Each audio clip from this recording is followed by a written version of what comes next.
దేవునికి స్తోత్రం, దేవునికి మహిమ కలుగును గాక. ముందుగా చేరవచ్చిన మీ అందరికీ మన ప్రభువును మన రక్షకుడైన యేసుక్రీస్తు ప్రభుల వారి అతి శ్రేష్టమైన, పరిశుద్ధమైన, సుందరమైనటువంటి నామములో నాకు హృదయపూర్వక వందనాలు తెలియజేస్తున్నాను. ఈరోజు లూకాసు వార్త 18వ అధ్యాయము 35వ వచనము నుండి 43వ వచనం వరకు రాయబడినటువంటి సందర్భాన్ని మనము ఈరోజు ధ్యానం చేద్దాం. ఇందులో మన విశ్వాస జీవితానికి కావలసినటువంటి ఎన్నో ప్రాముఖ్యమైన సంగతులు మనం నేర్చుకోవచ్చు. ఇక్కడ మనం చూసినట్లయితే 35వ వచనంలో యెరికో పట్టణానికి ప్రభుల వారు సమీపించారు. యెరికో పట్టణానికి ప్రభుల వారు సమీపించారు. ఇక నెక్స్ట్ 19వ అధ్యాయంలో ప్రవేశించేశారు. యెరికో పట్టణంలో ప్రవేశించారు. అయితే ఇక్కడ 35వ వచనంలో ప్రభుల వారు యెరికో పట్టణానికి సమీపిస్తూ ఉన్నాడు. అంటే మెయిన్ గేట్ దగ్గర ఉన్నాడు ప్రభు. పట్టణపు యొక్క ముఖ్య ద్వారము, పట్టణపు ముఖ్య ద్వారము యొద్ద ప్రభుల వారు ఉంటున్నారు. సమీపించాడు ఇక ఆ పట్టణానికి. అప్పుడు ఒక గ్రుడ్డివాడు త్రోవ ప్రక్కన కూర్చుండి భిక్షమడుగు కొనిచుండెను.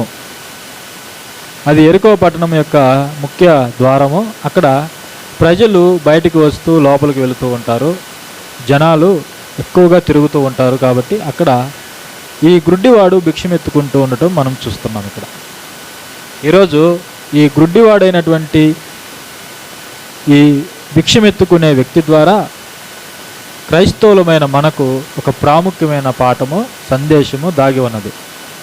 దాన్నే ఈరోజు మనము ఆలోచన చేయబోతున్నాము.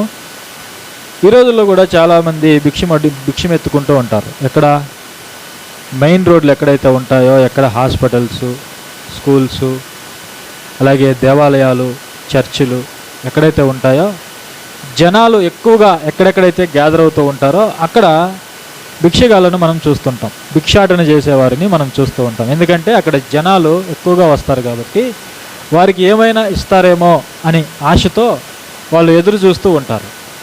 జనాలు లేని దగ్గర ఎవరు ఉంటారు చెప్పండి? జనాలు లేని దగ్గర ఎవరైనా అడుక్కుంటారా? ఎవరు అడుక్కోరు, ఎవరు భిక్షాటన చేయరు.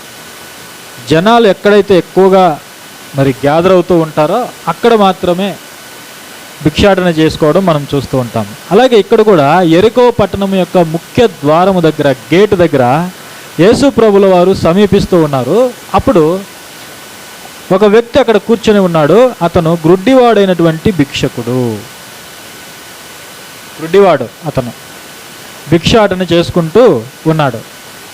ప్రభుల వారేమో వెళుతూ ఉన్నాడు. ఇక దగ్గరికి వచ్చేసాడు, ఆ పట్టణాన్ని సమీపిస్తున్నాడు. 36వ వచనం, జనసమూహము దాటిపోవచ్చున్నట్టు వాడు చప్పుడు విని ఇది ఏమని అడుగగా. ఇక్కడ యేసు ప్రభుల వారి వెనక జనసమూహం ఉన్నట్టుగా మనం చూస్తున్నాం. ఇక్కడ ఏముంది? యేసు ప్రభు వెనకాల జనసమూహం. అంటే ఆయన ఎక్కడికి కూడా ఒంటరిగా వెళ్ళడానికి పగలు ప్రజలు విడిచిపెట్టలేదు. పగలు యేసు ప్రభుల వారు ఒంటరిగా ఉండడానికి ప్రజలు ఆయన్ని విడిచిపెట్టలేదు. ఎందుకంటే ప్రభుల వారు అద్భుతాలు చేస్తున్నాడు, మహత్కార్యాలు చేస్తున్నాడు, సూచక కార్యాలు చేస్తున్నాడు, స్వస్థతలు చేస్తున్నాడు. ఏం చేస్తున్నాడు ప్రభు? స్వస్థతలు. పబ్లిక్లో బహిరంగముగా ప్రభుల వారు నిజమైన స్వస్థతలు చేశారు. ఏం చేశారు ప్రభు? నిజమైన స్వస్థతలు. ప్రభుల వారు చేసినటువంటి స్వస్థతల్ని ఎవరు కూడా కాదనలేకపోయారు. ఎవరు కూడా.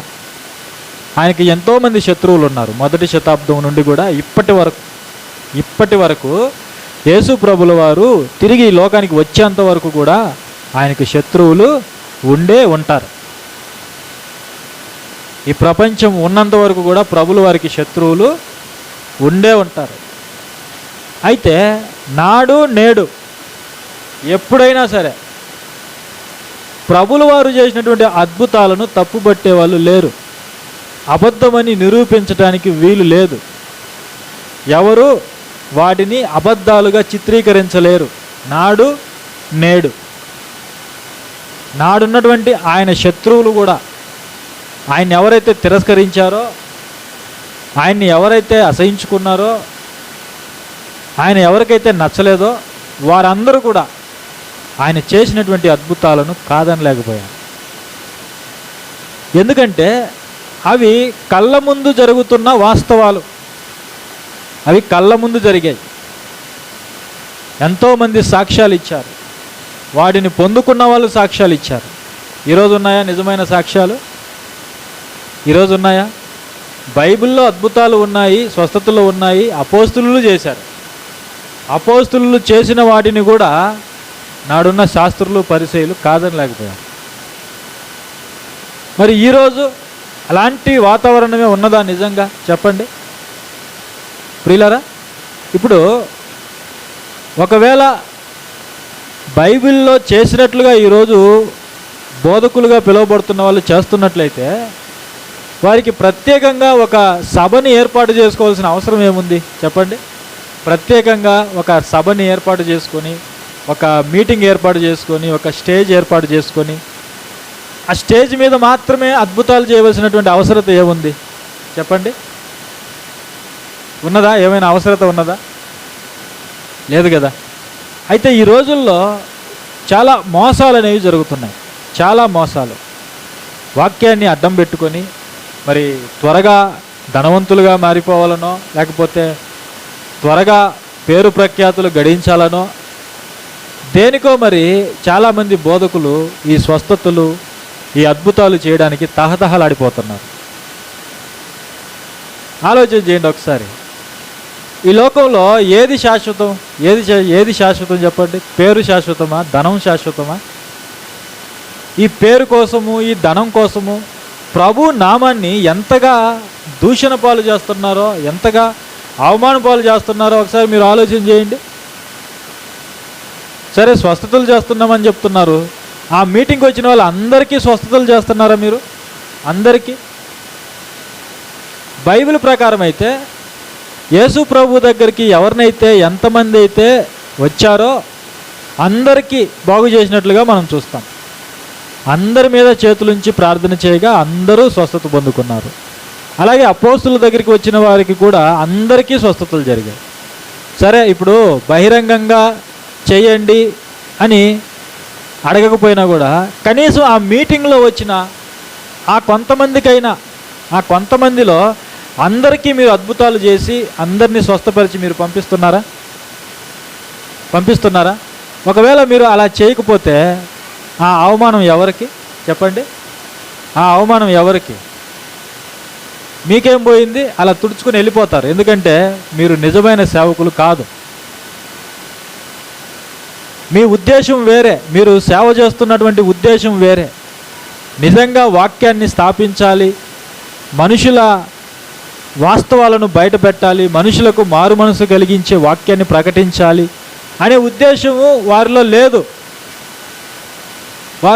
వారికి కావలసింది ధనము, వారికి కావలసింది పేరు, త్వరగా గొప్ప వాళ్ళు అయిపోవడానికి ప్రయత్నాలు చేస్తున్నారు. అయితే ఇక్కడ మనం ఆలోచన చేసినట్లయితే స్వస్థతలు అందరికీ జరిగినట్లుగా మనం చూస్తున్నాం. ఎంతమందిని అయితే అక్కడికి తీసుకుని వచ్చారో.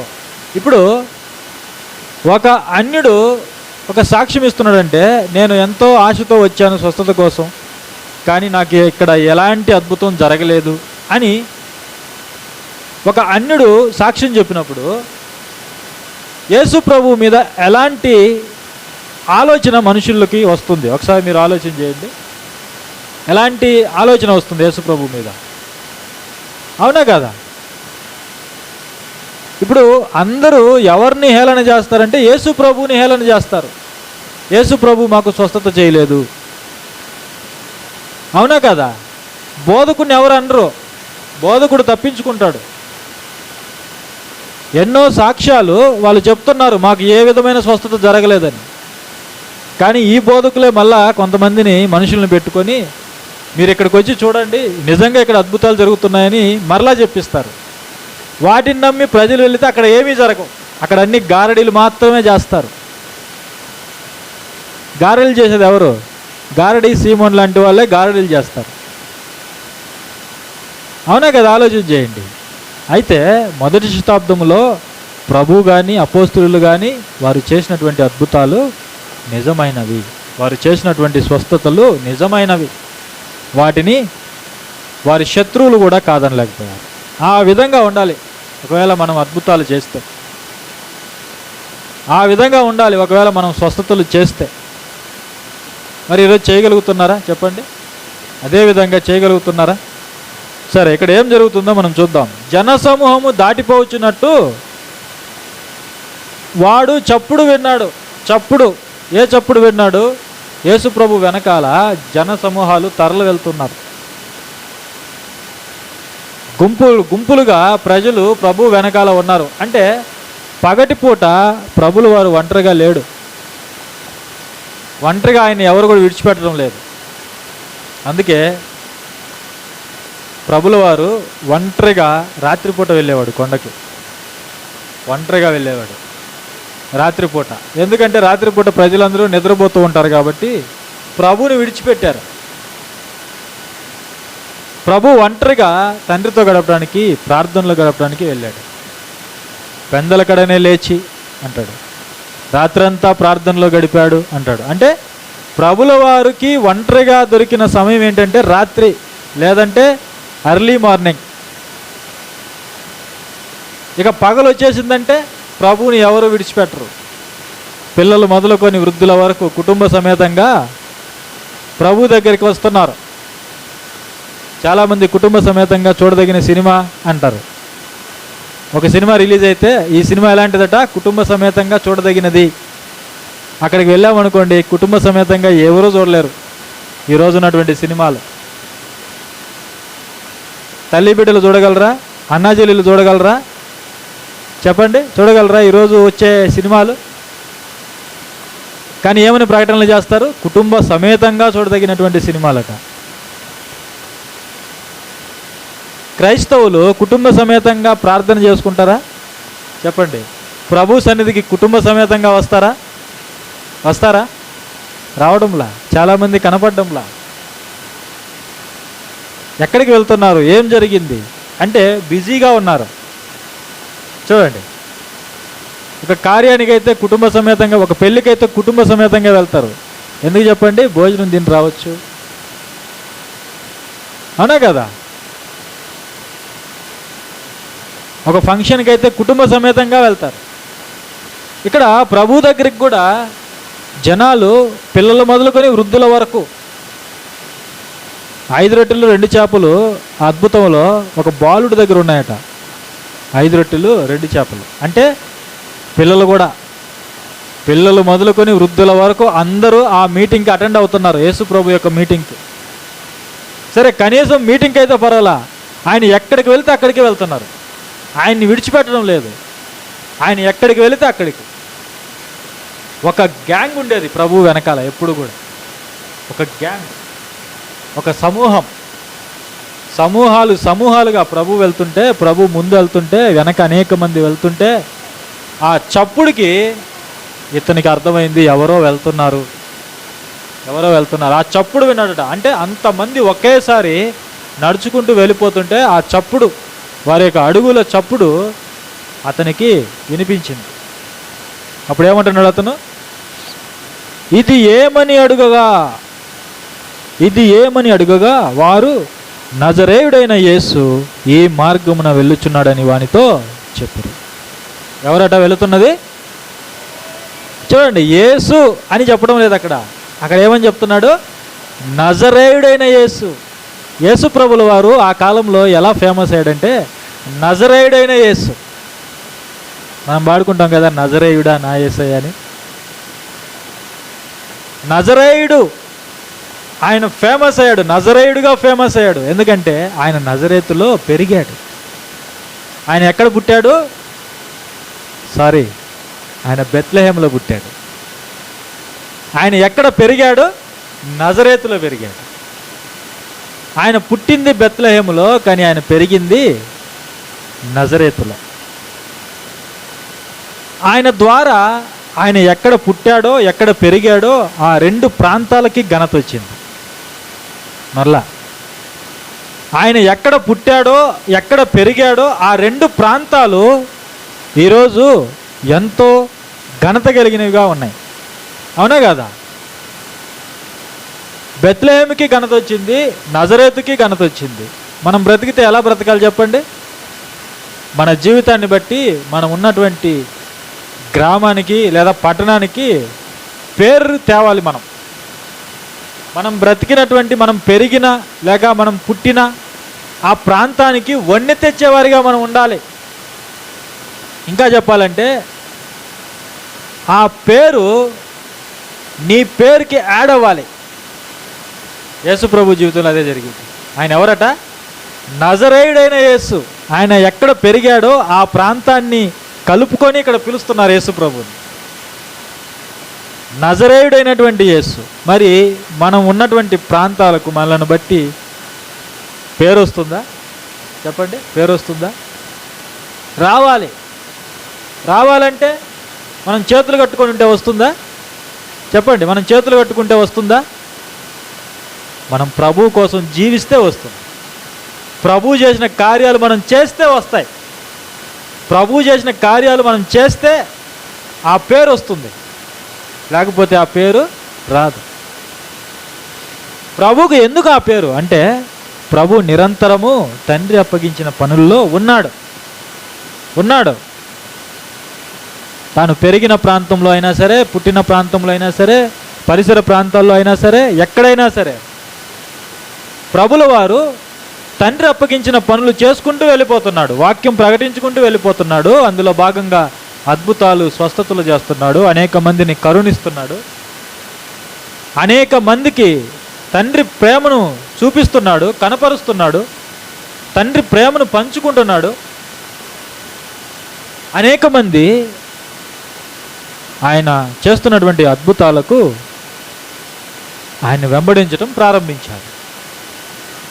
అందుకే వాళ్ళు చెప్తున్నారు, నజరేయుడైన యేసు ఈ మార్గమున వెళ్ళుచున్నాడు. ఆ కాలంలో కానీ ఈ కాలంలో కానీ యేసు అంటే ఆయన ఫేమస్. ఆయన కీర్తి ప్రపంచమంతా కూడా వ్యాపించింది. 2000 సంవత్సరాలు అయింది ప్రభుల వారు పునరుద్ధానుడిగా తిరిగి లేచి పరలోకానికి వెళ్ళి. ఎన్ని సంవత్సరాలు? 2000 సంవత్సరాలు. ఎక్కడైనా ఆయన పేరు తగ్గిందా? లేకపోతే దినదినము పెరుగుతుందా? దినదినము పెరుగుతుంది. ఎక్కడ కూడా ఆయన పేరు తగ్గడంలా. చరిత్రలో ఎవరికైనా ఉందా ఇలాంటి పేరు? ఎవరికైనా ఉందా? ఇలాంటి కీర్తిని ఎవరైనా గడించారా? చెప్పండి. అలెగ్జాండర్, నెబుకద్నెజర్, నెపోలియన్, ఇంకా చరిత్రలో గొప్ప గొప్ప వాళ్ళుగా పిలువబడిన వారు ఎవరికైనా ఉందా ఈ చరిత్ర? ఒక్క యేసుకే ఉంది చరిత్ర.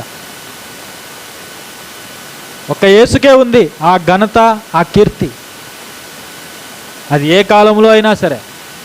మొదటి శతాబ్దంలో ఆయన కీర్తి చుట్టుపక్కల దేశాలకు త్వరగా వ్యాపించిందట.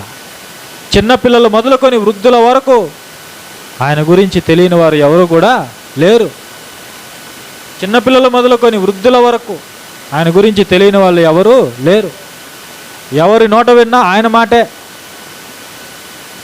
ఎవరి సంభాషణలు మనం చూసినా కూడా యేసు ప్రభు గురించే. ఆయన చేసిన అద్భుతాల గురించి, ఆయన చేసిన స్వస్థతల గురించి, ఆయన చేసిన వింతల గురించి మనుషులు మాట్లాడుకునేవారు. మనం కూడా ఆ విధంగా బ్రతకడానికి ప్రయత్నం చేయాలి. మనం చేసే మంచి కార్యాలను బట్టి ప్రజలు మన గురించి మాట్లాడుకోవాలి. అవునే కదా? మనలో ఉన్న, మనం చేస్తున్న చెడ్డ పనుల గురించి కాదు మనుషులు మాట్లాడుకోవాల్సింది.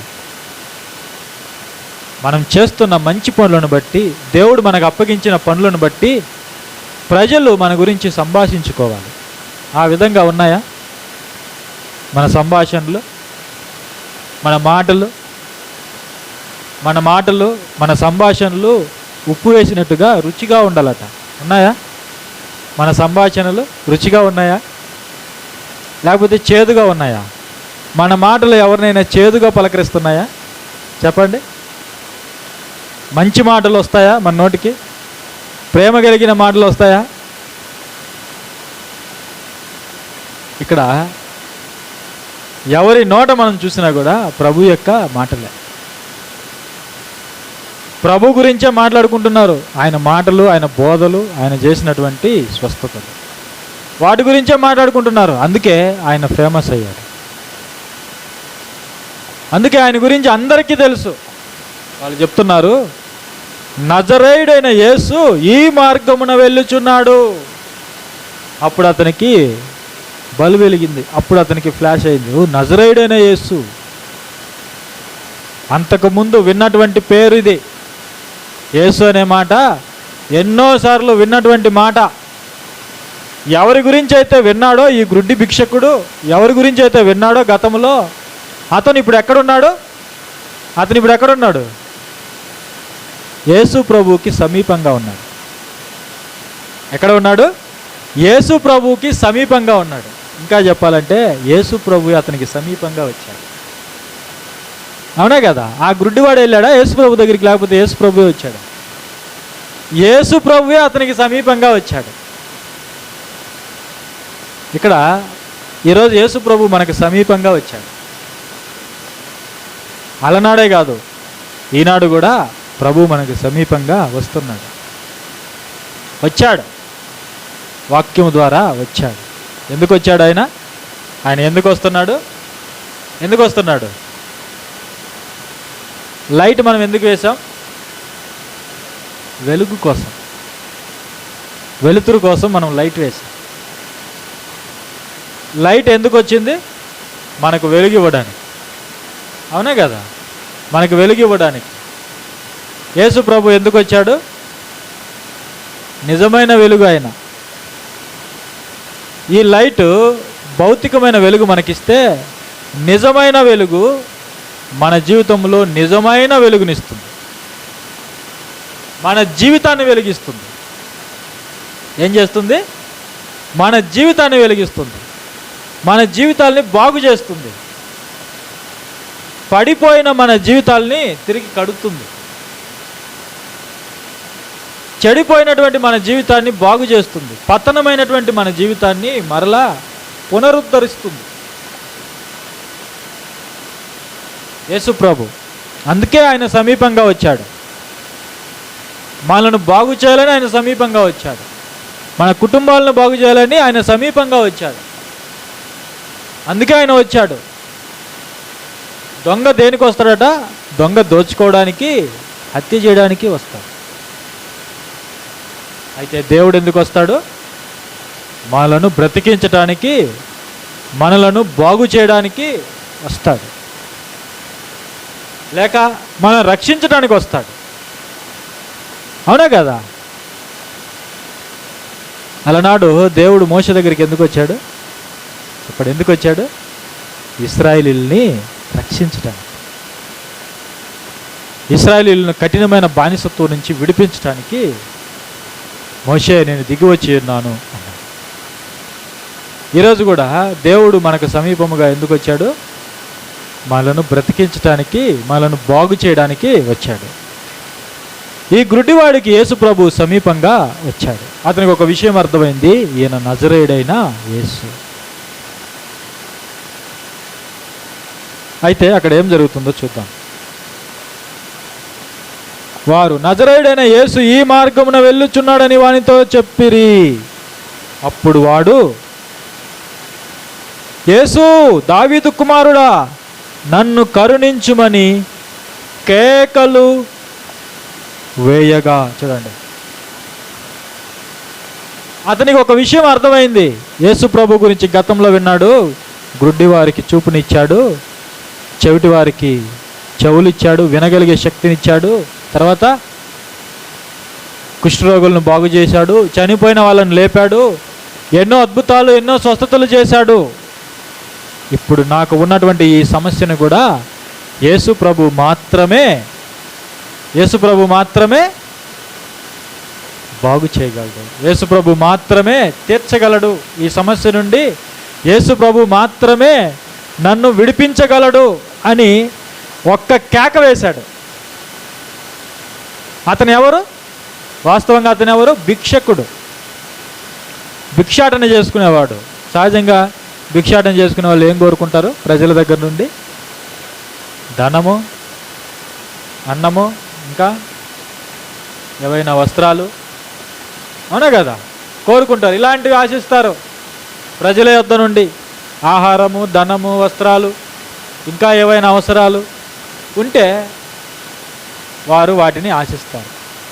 అపోస్తల కార్యాలు 3వ అధ్యాయం మనం చూస్తే పేతురు యోహానులు వెళ్తున్నప్పుడు అక్కడ పుట్టుకతో కాలు లేనటువంటి వ్యక్తి వారి యొద్ద ఏమైనా దొరుకునేమోనని అటు ఇటు చూస్తున్నాడు. వారి యొద్ద ఏమైనా దొరుకుతుందేమోనని వారి యందు లక్ష్యం ఉంచాడు. అంటే సహజంగా వాళ్ళ ఆలోచన ధనం కోసమో, వస్త్రాల కోసమో, ఆహారం కోసమో ఉంటుంది. అయితే ఇక్కడ యేసు ప్రభు వస్తున్నాడని తెలిసిన వెంటనే ఇతను కేక వేశాడు. ఈ కేక ఆకలి కేక కాదు, ఈ కేక ధనం కోసం వేసినటువంటి కేక కాదు, మరొక కేక. ఇది ధనం కోసం అయితే యేసు ప్రభువుని కేకలు వేయాల్సినటువంటి అవసరత లేదు అతను, అవునా కదా? ఆహారం కోసం అయితే యేసు ప్రభువా నన్ను కరుణించు, దావీదు కుమారుడా నన్ను కరుణించు అని కేకలు వేసి గొంతు చించుకొని అరవలసినటువంటి అవసరత లేదు. అతను నిజంగా అరుస్తున్నాడు, గుండె లోతుల్లో నుంచి నిజంగా కేకలు వేశాడు. కరుణించు ప్రభువా నన్ను కరుణించు అని కేకలు వేశాడు.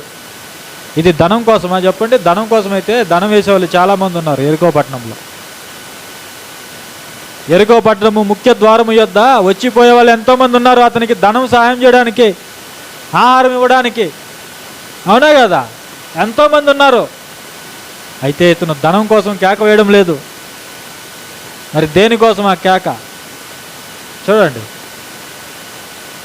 యేసు దావీదు కుమారుడా, ఇక్కడ దావీదు కుమారుడా అంటున్నాడు. ఎందుకు అంటున్నాడంటే అది మెస్సీకు గుర్తు. ఇశ్రాయేలు సింహాసనం పైన కూర్చోవడానికి వస్తున్నటువంటి దావీదు యొక్క సంతానంలో ఉన్నటువంటి వ్యక్తిని సూచిస్తుంది.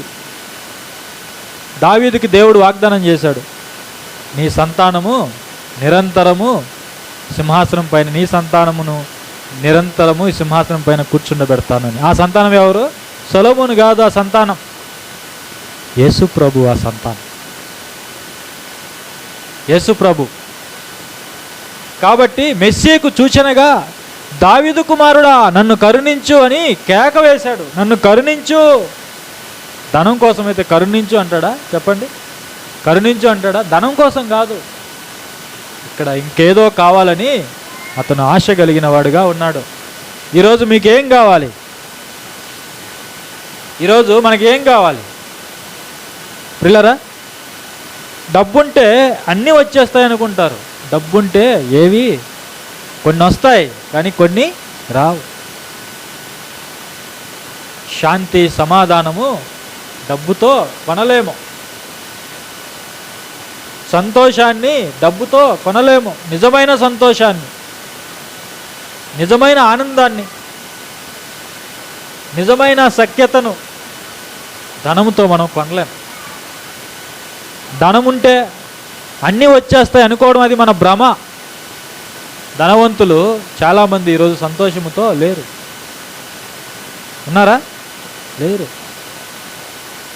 ధనముతో మనకి నచ్చిన వస్తువులు తీసుకోగలమేమో, బంగారం కొనగలమేమో, వజ్రాలు కొనగలమేమో, లేకపోతే విలువైన కార్లు మనం కొనగలమేమో, విలువైన వాహనాలు మనం కొనుక్కొని అందులో విహరించగలమేమో. కానీ అయితే కొన్నింటిని ఆ ధనంతో కూడా మనము కొనలేం. ఈరోజు ఎంతోమంది ధనవంతుల కుటుంబాల్లో శాంతి సమాధానము నెమ్మది అనేవి కరువైపోయింది. ఆరోగ్యం అనేది కరువైపోయింది. చూడండి, అవునా కదా? మరి ప్రభు దగ్గరికి వచ్చినటువంటి మనకు ఏం కావాలి? మనకేం కావాలి? ప్రభు ఇతను ఇక్కడ కేక వేశాడు, ప్రభువా నన్ను కరుణించు, దావీదు కుమారుడా నన్ను కరుణించు అని కేకలు వేశాడు. ఈరోజు మనం వేస్తున్న కేక దేనికి? మనం ప్రభువుతో గోజాడుతున్నాం, ప్రార్థనలో మూలుగుతున్నాం. దేని కొరకు? దేని కొరకు మనము ప్రభు దగ్గర ప్రార్థన చేస్తున్నాం? ఇక్కడ చూడండి 39వ వచనంలో అతను ఎప్పుడైతే కేక వేశాడో అప్పుడు ఊరకుండుమని ముందర నడుచుచుండిన వారు వాడిని గద్దించిరి. కానీ వాడు మరి ఎక్కువగా దావీదు కుమారుడా నన్ను కరుణించుమని కేకలు వేశాను. అతను ఒక ఆశ కలిగి ఉన్నాడు. ఆశ కలిగిన ప్రాణం ఆశతో కేక వేశాడు, ప్రభు మాత్రమే నా సమస్యను తీర్చగలడు, ప్రభు మాత్రమే నాకున్నటువంటి ఈ పరిస్థితి నుంచి నన్ను విడిపించగలడు, నన్ను రక్షించగలడు అని కేక వేశాడు. ప్రియులారా, ఇక్కడ మీరు గుర్తుపెట్టుకోండి, యేసు ప్రభు అతనికి సమీపంగా వచ్చాడు. కానీ అతని యొద్దకు వచ్చి ప్రభువే వచ్చి నీ సమస్య ఏమిటని అడిగాడా? చెప్పండి, అడిగాడా? వినండి, వాక్యం వింటున్నారా లేదా? అడిగాడా ప్రభు? సమీపంగా వచ్చాడు, కానీ వచ్చినవాడు అడగలేదు. అలా వెళ్ళిపోతున్నాడు, దాటుకొని వెళ్ళిపోతున్నాడు. దావీదు కుమారుడా నన్ను దాటిపోకయ్యా అని మనం పాడుకుంటాం, అవునా కదా? దాటిపోతున్నాడు యేసు ప్రభు. సమీపంగా వచ్చాడు, కానీ చూసి చూడనట్టు వెళ్ళిపోతున్నాడు, దాటిపోతున్నాడు. ప్రభువుకి తెలీదా అతను చూపు కొరకు ఉన్నాడని? అవునా కదా? అతనికి నా అవసరత ఉందని ప్రభువుకి తెలీదా? తెలిసి కూడా ప్రభు ఎందుకు అడగలేదు చెప్పండి? ఆయనకు అన్నీ తెలుసు, కానీ ఆయన అడగడు. ఆయన నీ ద్వారా, నా ద్వారా, ఈ వ్యక్తి ద్వారా ఏదో ఆశిస్తున్నాడు. దాన్ని మనం చేరుకోగలిగితే ప్రభు ద్వారా మనం ఎలాంటి సమస్యనైనా పరిష్కరించుకోవాలి. ఈ సీక్రెట్ మనకి తెలియదు చాలామంది, అవునా కదా? ఆలోచన చేయండి. సమీపంగా వచ్చిన వాడు ఎందుకు అతని యొద్దకు వెళ్ళి అతని సమస్యను తెలుసుకొని ప్రభుల వారు పరిష్కరించలేదు? దాటిపోతున్నాడు. ఈరోజు ప్రభు మనకు సమీపంగా వచ్చాడు, దాటిపోతున్నాడేమో చూసుకోండి, దాటిపోతున్నాడేమో ప్రభు. ఇక్కడ దాటిపోతున్నాడు ప్రభు. అయితే మనం ఏం చేయాలి? సమాధానం ప్రభు యొద్ద మాత్రమే ఉన్నది. అయితే ప్రభు దాటిపోతూ ఉన్నాడు. అయితే ఇప్పుడు మనం ఏం చేయాలి? ఇతను ఏం చేశాడు అదే మనం చేయాలి. అతను ఒక్క కేక వేశాడు. మొదటి కేకకి ప్రభు నిలబడ్డా? చెప్పండి, నిలబడలేదు. మొదటి కేకకి ప్రభు నిలబడలేదు. మనం అనుకుంటాం ఒకసారి ప్రార్థన చేస్తే ప్రభు ఇచ్చేస్తాడులే, లేదా 2 సార్లు ప్రార్థన చేద్దాం, లేదా 3 సార్లు చేద్దాం, లేదా కొన్ని రోజులు చేద్దాం అనుకుంటాం, అవునా కదా? అప్పటికీ మనకు సమాధానము రాదు. ఏమనుకుంటున్నారు దేవుడు అంటే? మనం ఎలాంటి వారమంటే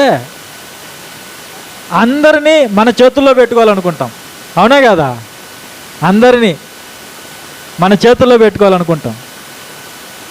దేవుణ్ణి కూడా. మనుషుల తత్వం ఎలా ఉంటుందంటే, సరే నీ భర్తని చేతిలో పెట్టుకుంటావా పెట్టుకో, నీ భార్యని చేతిలో పెట్టుకుంటావా పెట్టుకో, లేదా నిన్ను ఎన్నుకున్నారు కదా ప్రజలు, వాళ్ళనైనా నీ హస్తాల్లో పెట్టుకో, నీ చేతుల్లో పెట్టుకో. కానీ మనుషుల ఈ పిచ్చి ఎంత తారాస్థాయికి జరిపోయిందంటే దేవుణ్ణి కూడా వాళ్ళ చేతుల్లో పెట్టుకోవాలనుకుంటారు. అంటే దేవుడు కూడా నేను చెప్పింది చేయాలి, నేను ప్రార్థన చేసిన వెంటనే దేవుడు నాకు ఇవ్వాలి, అంటే దేవుడు నా మాట వినాలి అనుకునే మనస్తత్వం ఈరోజు చాలామందిది, అవునా కదా?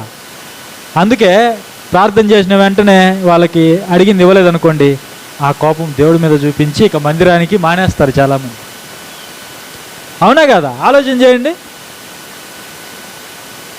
అయితే మనం దేవుణ్ణి తెలుసుకోవాలి. మొదట మన తండ్రి ఎలాంటి వాడు, ఎవరెవరి పట్ల ఆయన ఎలా వ్యవహరిస్తాడు, ఎలాంటి పరిస్థితుల్లో ఆయన ఎలా వ్యవహరిస్తాడు అనేది మనం చాలా స్పష్టంగా తెలుసుకోవాలి. తెలుసుకుంటే మన విశ్వాసం అనేది దినదినం అభివృద్ధి చెందుతుంది, కానీ మన విశ్వాసము బలహీనపడదు. అయితే దీనికి మనకి ఏం కావాలంటే ప్రతిరోజు కూడా వాక్యం పైన అవగాహన సంపాదించుకోవడానికి చదవాలి, బాగా పరిస్థితులు బాగా చదవాలి, సందర్భాలు బాగా చదవాలి. అబ్రహాం గారిని దేవుడు పిలిచాడండి, నీకు కుమారుణ్ణి ఇస్తాను రా అని. ఎన్ని సంవత్సరాలకు ఇచ్చాడు చెప్పండి? 1 సంవత్సరమా 2 సంవత్సరాలా? ఎన్ని సంవత్సరాలకు ఇచ్చాడు? 25 ఏళ్ళు. ఎన్ని సంవత్సరాలు? 25 ఇయర్స్. 12వ అధ్యాయంలో ఆదికాండము అబ్రహాం గారికి 75 ఏండ్లు. ఇస్సాకు పుట్టేసరికి రమారమి 100 సంవత్సరాలు. ఎన్ని సంవత్సరాలు చెప్పండి అప్పుడు? 25 సంవత్సరాలు. ఎంత నిరీక్షణ! ఒకసారి మీరు ఆలోచన చేయండి. దేవుడు ఏం ఆశిస్తున్నాడు మన జీవితంలో? మన ఆశ ఏంటో ఆయనకి తెలియదా? మన తపన దేని గురించి ఆయనకి తెలియదా? అది ఖచ్చితంగా ప్రభు మనకిస్తాడు. అయితే ప్రభు నీ ద్వారా ఆశిస్తున్నది చూడాలని కోరుకుంటున్నాడు. ఇతని జీవితంలో అదే జరుగుతుంది. ఇతని జీవితంలో కూడా దాటిపోతున్నాడు. ప్రభు సమీపంగా వచ్చాడు, దాటిపోతున్నాడు. అయితే ఇప్పుడు అతను ఏం చేశాడు తెలుసా? కేక వేశాడు. ఆ కేకకి యేసు ప్రభు నిలబల్లా. విన్నట్టు వెళ్ళిపోతున్నాడు. ఇంకా ఆయనకేమో కావాలి. ఒక కేక అవసరం లేదు, ఒక కేక సరిపోవడం లేదు. ఒక కేక ఇక్కడ మీరు గమనించండి. అప్పుడు ఏం చేశారంటే అక్కడ మొదటి కేక వినగానే ఈ జనసుమాలకి కోపం వచ్చింది అతని మీద. నువ్వు ఊరకుండాని గద్దించారట అతన్ని. ఏం చేశారట? గద్దించారు. అంటే అతని ఆశను అణిచే ప్రయత్నం చేశారు, అతని కోరికను అణిచే ప్రయత్నం చేశారు. అవునా కదా? అతని కోరికల పైన నీళ్లు పోయడానికి ప్రయత్నం చేశారు. నీళ్లు పోసి నిప్పును ఆర్పినట్లుగా అతని ఆశను కూడా ఆర్పేయాలనుకున్నాడు. ఇక్కడ ఒకటి మనం తెలుసుకోవాలి. ఎంతమంది మనల్ని తొక్కాలని ప్రయత్నించినా కూడా మనం ఏం చేయాలో తెలుసా? నిలబడాలి, ఇంకా రెట్టింపు కేక వేయాలి. ఇక్కడ అతను ఏం చేశాడో తెలుసా? వాళ్ళు ఊరకుండా మనకి గద్దిస్తే అతను మరీ ఎక్కువగా కేక వేశాడట. యేసు ప్రభు అంత దూరం వెళ్ళాడు. మధ్యలో ఎవరున్నారు? ఇతనికి ప్రభుకి మధ్యలో ఎవరున్నారు? జన సమూహాలు ఉన్నాయి. జనం వచ్చేసారు అడ్డుగా. వాళ్ళంత దూరాన్ని ఉన్నటువంటి ప్రభువుని ఇప్పుడు ఇతను నిలబెట్టాలంటే మరి ఎక్కువగా కేక వేశాడు. ఎందుకంటే ప్రభు అప్పటికే దాటుకుని వెళ్ళిపోతున్నాడు. మధ్యలో జనసమూహాలు వచ్చేశారు. ఇప్పుడు ప్రభువుని చేరుకోవడానికి, ప్రభు ద్వారా నీ సమస్యలు పరిష్కరించుకోవడానికి మధ్యలో ఎంతోమంది ఉన్నారు నిన్ను అణచడానికి, నీ విశ్వాసాన్ని పాడు చేయడానికి, నిన్ను ప్రభువుకి దూరం చేయడానికి, నీ ఆశీర్వాదాన్ని దొంగిలించడానికి చాలామంది వచ్చేసారు మధ్యలో. వాళ్ళు అంటున్నారు నువ్వు ఊరకుండు అని గద్దిస్తున్నారు. నీకేం జరిగింది? ప్రభు ఎందుకు వచ్చావు? నీకేం జరిగింది? నీకేం మేలు జరిగింది? నువ్వు నమ్ముకొని 10 ఏళ్ళు అయింది, అయితే నీ సమస్యలు అలాగే ఉన్నాయి, నీ ఇబ్బందులు అలాగే ఉన్నాయి, నీ కేసులు అలాగే ఉన్నాయి, నీ అనారోగ్యం అలాగే ఉంది. ఇలాంటివన్నీ చెప్పి మన విశ్వాసాన్ని ఆర్పివేయడానికి చాలామంది ప్రయత్నాలు చేస్తుంటారు. అయితే అప్పుడు మనం ఏం చేయాలి? ఇతను ఏం చేశాడంటే మరి ఎక్కువగా కేకలు వేశాడట. మరి ఎక్కువగా, ఎందుకంటే ఇప్పుడు ఎక్కువగా కేక వేస్తేనే ప్రభువుకి వినిపిస్తుంది, లేకపోతే వినిపించదు. ప్రభు వెళ్ళిపోతాడు కాబట్టి అతను ఏం చేశాడంటే మరి ఎక్కువగా కేక వేశాడు. అప్పుడు ఏమని రాబడింది చూడండి అక్కడ, అంతటా యేసు నిలిచి. యేసు ప్రభు నిలిచాడు. మనం కూడా ఏం చేయాలి? యేసు ప్రభుని నిలబెట్టాలి. ఆయన వెళ్ళిపోతున్నాడు, సమీపంగా వచ్చాడు. వచ్చినవాడు నిన్ను పలకరించలా, వెళ్ళిపోతున్నాడు. అప్పుడు నువ్వేం చేయాలి? సమస్యతో ఉన్న నువ్వేం చేయాలి? అవసరంతో ఉన్న నువ్వేం చేయాలి? పరిష్కారం ఎక్కడుంది? ఆయన దగ్గరే ఉంది, ఇంకెక్కడా లేదు పరిష్కారం. అప్పుడు నువ్వేం చేయాలి? ఎలాగైనా సరే ప్రభువుని నువ్వు నిలబెట్టాలి. నువ్వు ప్రభువుని నిలబెట్టాలంటే నువ్వేం చేయాలి? నీ దగ్గర ఏముంది? ఆయన ఒక్కటి ఉంటేనే నిలబడతాడు. అదేంటో తెలుసా? ధనం కాదు, అందం కాదు, ఐశ్వర్యం కాదు, పదవులు కాదు, అధికారం కాదు. ఏముంటే నిలబడతాడు? విశ్వాసం ఉంటే కార్యాలు మనం చూస్తాం. విశ్వాసం ఉంటే. ఇతను ఇక్కడ కేక వేశాడు, రెట్టింపు కేక వేశాడు. అప్పుడు ప్రభువు నిలబడ్డాడు. అతని కేక ప్రభువుని ఆపింది. ప్రభువు నిలబడాలంటే మనం ఏం చేయాలి? ప్రభువుని కేక వేయాలి. ఆయన మనం విడిచిపెట్టి వెళ్ళిపోకూడదు. ఇతను ఇక్కడ కేక వేశాడు. ఆ కేకకి ప్రభువు నిలబడ్డాడు. అప్పుడు ఏమన్నాడు ప్రభు? అంతటా యేసు నిలిచి వానిని తన యొద్దకు తీసుకొని రమ్మనెను. అతను విశ్వాసముతో కేక వేశాడు, విశ్వాసముతో. అప్పుడు ప్రభు నిలబడి అతన్ని తీసుకొని రమ్మనెను. 41వ వచనంలో వాడు దగ్గరకు వచ్చినప్పుడు ఆయన, నేను నీకేమి చేయగోరుచున్నావని అడుగగా చూడండి, ఎందుకు అడుగుతున్నాడు యేసు ప్రభు? అతనికి తెలియదా? యేసు ప్రభువుకి తెలీదా ఇతనికి చూపు కావాలని? తెలీదా? తెలుసు. అయినా ఎందుకు అడుగుతున్నాడు? మన దగ్గర నుండి నిజాయితీ కలిగినటువంటి మాట ప్రభు ఎదురు చూస్తున్నాడు. మన సమాధానం ఎలా ఉండాలి? నిజాయితీ కలిగినటువంటి సమాధానం. అంటే మన నిజమైన అవసరత ఏదుందో దాని కొరకే మనము ప్రార్థన చేయాలి. మన నిజమైన అవసరత ఏదైతే ఉందో దాని కొరకే ప్రార్థన చేయాలి. మనం అనవసరమైన వాటి గురించి మనం ప్రార్థన చేయకూడదు. వ్యర్థమైన మాటలు వచింపకూడదు. మనం విస్తరించి మాట్లాడడం వలన దేవుడు వాళ్ళ మనవి వింటాడు అని అనుకుంటారు చాలామంది. ప్రభులు వారు చెప్పారు, విస్తరించి మాట్లాడడం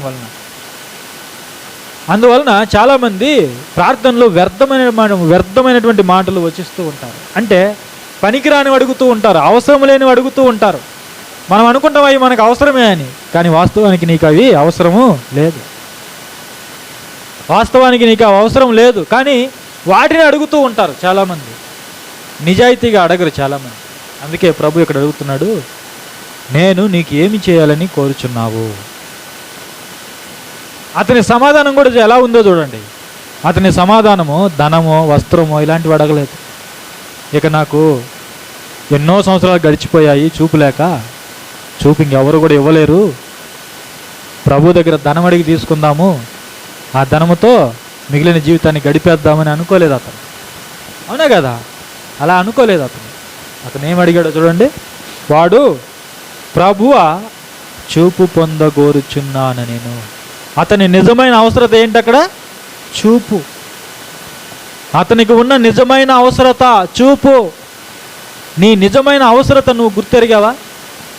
నీకు నిజమైన అవసరత, నీ నిజమైన సమస్య, దాన్ని బట్టి ప్రార్థన చేయండి. నిజమైన సమస్య, నిజమైన అవసరత, నీకు నిజంగా ఏం కావాలి ఈరోజు, దాని గురించి ప్రార్థన చేయండి. దాని గురించి విశ్వాసంతో ఎదురు చూడండి. అది ప్రభు ఆలస్యమైన అవ్వచ్చు, లేదా కొంతకాలమైనా అవ్వచ్చు. ఖచ్చితంగా ప్రభు ఆ విషయంలో మనకు సహాయము చేస్తాడు. మన నిజమైన అవసరత ఏమిటో దాన్ని మనము నిజాయితీగా ప్రభు దగ్గర మనం చెప్పాలి. ఇతనికి ఎన్నో సంవత్సరాలు గడిచిపోయింది, గుడ్డివాడుగా జీవనాన్ని కొనసాగిస్తున్నాడు. సమాజంలో విలువ లేదు, గౌరవప్రదమైన జీవితం లేదు, అడుక్కుంటున్నాడు, పట్టించుకునే వాళ్ళు లేరు, చూసుకునే వాళ్ళు లేరు. అవునా కదా? మంచి వాళ్ళనే పట్టించుకోవడం లేదు ఈ రోజుల్లో. అవునా కదా? ఆలోచన చేయండి. మంచి వాళ్ళనే, తల్లిదండ్రులనే పెంచి పెద్ద చేసిన వాళ్ళనే పట్టించుకోవడం లేదు. అలాంటిది ఇక ఈ గుడ్డివాడిని ఏమాత్రం పట్టించుకొని ఉంటారు ఆలోచన చేయండి. కుటుంబ సభ్యులు, బంధువులు, స్నేహితులు అందరూ. అవునా కదా? ఒక దుర్భరమైనటువంటి జీవితాన్ని జీవిస్తున్నాడు, గౌరవం లేని జీవితాన్ని జీవిస్తున్నాడు.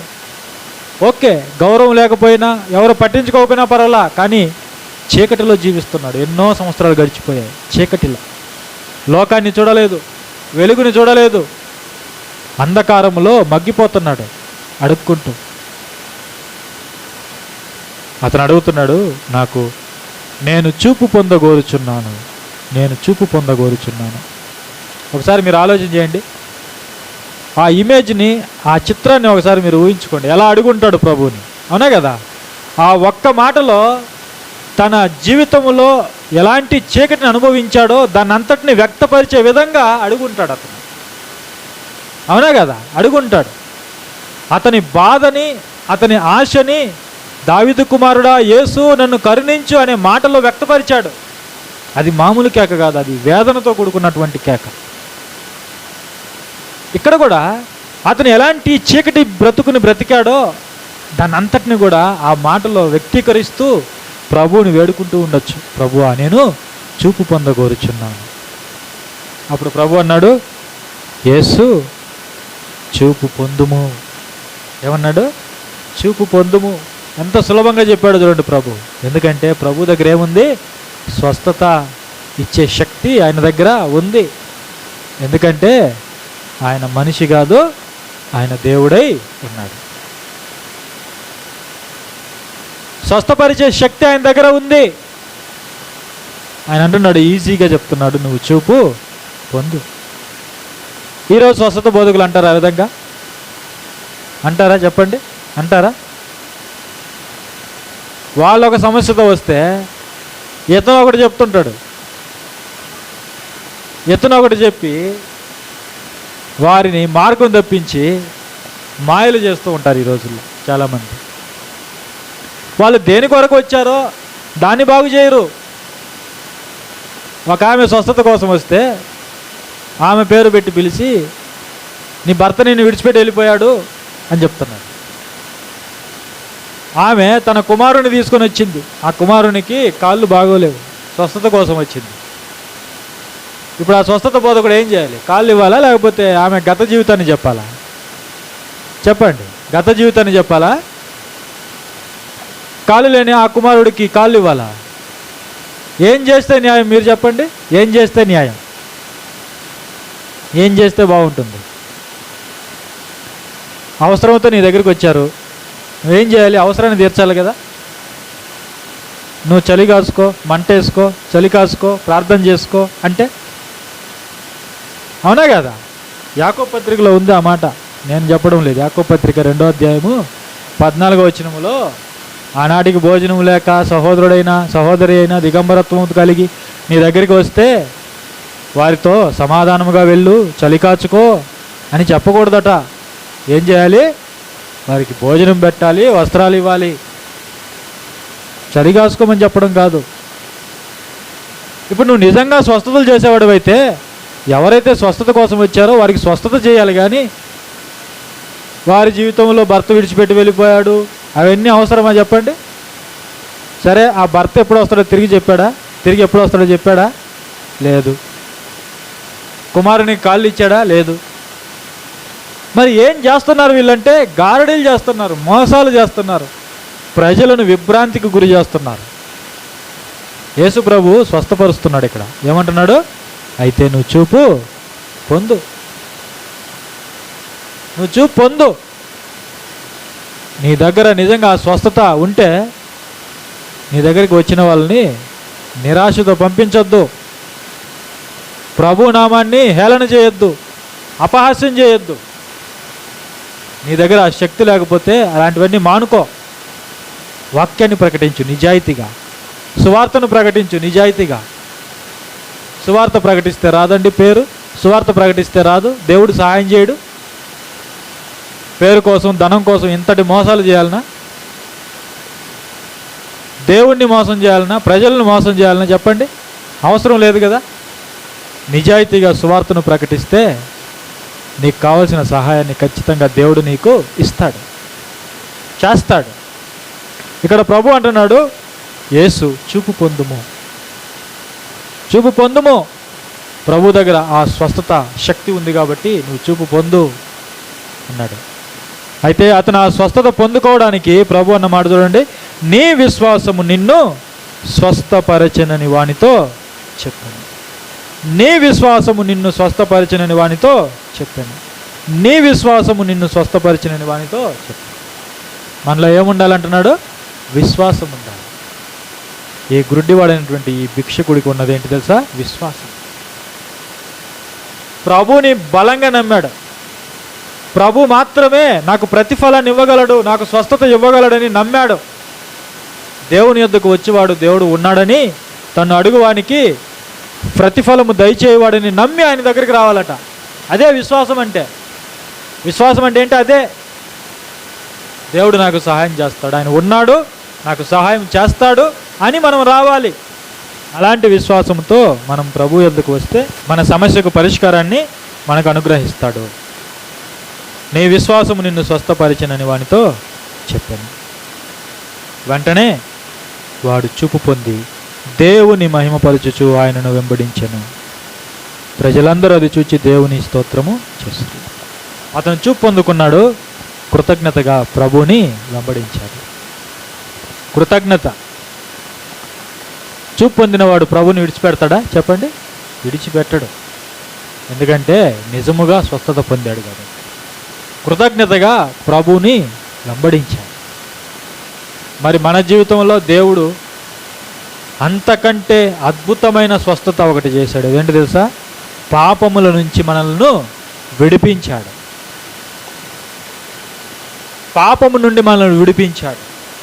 పాపపు అంధకారముల నుంచి మనల్ని విడిపించాడు ప్రభు. తన రక్తాన్ని చిందించి మన పాపములకు ప్రాయశ్చిత్తం కలుగజేసి వాటిని పరిహరించి నిత్య జీవానికి వారసులుగా మనల్ని చేశాడు. అవునా కదా? నిత్య జీవానికి వారసులుగా మనల్ని చేశాడు. ప్రభు రాకపోతే మానవ జాతికి మరణంపై విజయం ఉందా?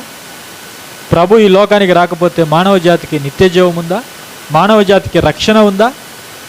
మానవ జాతికి పాప పరిహారం ఉందా? చెప్పండి. ప్రభు ఈ లోకానికి రాకపోతే ఆయన వచ్చి మన స్థానంలో మరణించి యావత్తు మానవ జాతికి రక్షణ కలిగించాడు. అందుకే ఆయనకున్న పేరేంటి తెలుసా? లోకరక్షకుడు. ఆయనకున్నది ఏం పేరు? లోకరక్షకుడు.